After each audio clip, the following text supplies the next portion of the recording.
Professeur Asma Kerboua, bonjour. Bonjour, monsieur Hassan Chemech. Vous êtes chef de service d'oncologie au centre Pierre-Marie Curie. C'est ça, C'est un plaisir, professeur, de travailler c'est avec vous. partagé, Professeur, nous allons aborder ensemble le cancer ORL. c'est ça, Qu'est-ce que c'est qu'un cancer ORL, professeur? très bien. Les cancers ORL sont aussi appelés cancers de la tête et du cou. En fait, c'est tous les cancers qui touchent la lèvre, la langue, la bouche, l'amygdale, le nez, les sinus, le pharynx, l'hypopharynx, le larynx, le nasopharynx ou le cavum, mais aussi les glandes salivaires.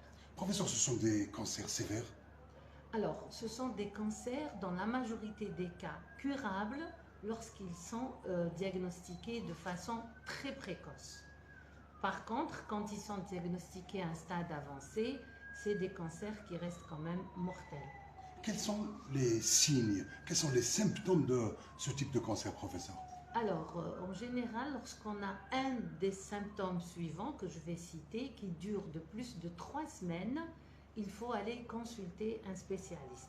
Qu'il s'agisse d'une douleur au niveau de la langue, qu'il s'agisse d'aftes ou taches blanches au niveau de la bouche, qu'il s'agisse d'un écoulement nasal unilatéral, c'est-à-dire d'un seul côté, ou bien un écoulement sanguin d'un seul côté, qu'il s'agisse d'une diminution de l'audition, qu'il s'agisse aussi d'une difficulté à avaler, ou bien d'une boule au niveau du cou qui dure plus de 3 semaines. Il faut aller consulter un spécialiste. Parfait.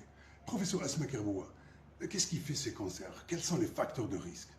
Alors, il y a 2 facteurs de risque certains qui sont l'alcool et le tabac.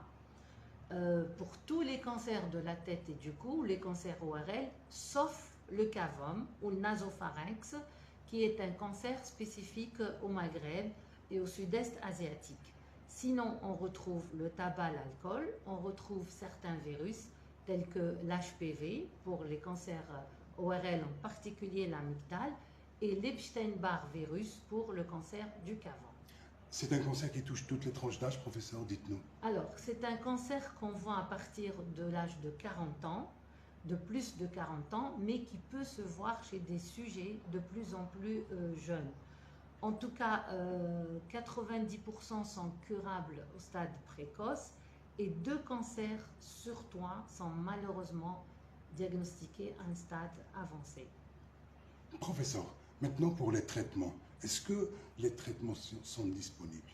Quels sont les traitements qu'on donne à ce type de cancer? Alors, pour traiter ce type de cancer. Voilà, justement, ce sont des cancers qui sont généralement radiocurables, c'est-à-dire qui nécessitent la radiothérapie.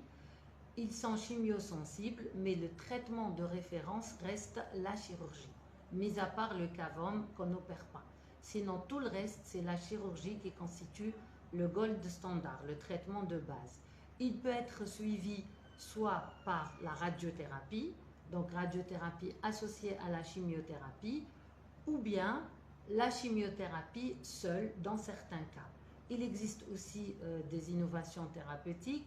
D'abord, la thérapie ciblée, ce sont des cancers donc, qui répondent à une certaine classe particulière de thérapie ciblée, qui sont les anti-EGFR, bien sûr disponibles en Algérie, et dernièrement à l'immunothérapie dans certains cas de rechute. Professeur Asma Kerboua, pour terminer, un mot, adressez-vous donc à la population. Alors, n'hésitez pas quand vous avez un des symptômes que j'ai tout à l'heure cité, n'hésitez pas à consulter votre dentiste ou votre médecin spécialiste ORL, justement pour éviter d'avoir un cancer à un stade avancé.